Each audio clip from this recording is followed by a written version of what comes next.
Birbirimize жақсылық алған, birbirimize игілігімізді көре алған, birbirimize қайғымызды бөліше алған болып yaşayın.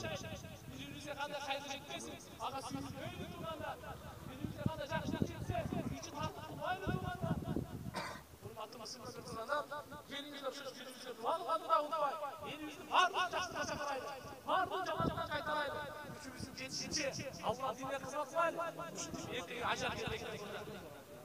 Allah subhanahu wa ta'ala barımızды ибрат қылып, арамыздан қанша-қаншамызды алып, башқаларымызға сабақ беріп тұрады екен. Ескертіп тұрады екен, ескертіп тұрады екен. Şu beyinleri aklı açılsın der. Егер де біз ла иляха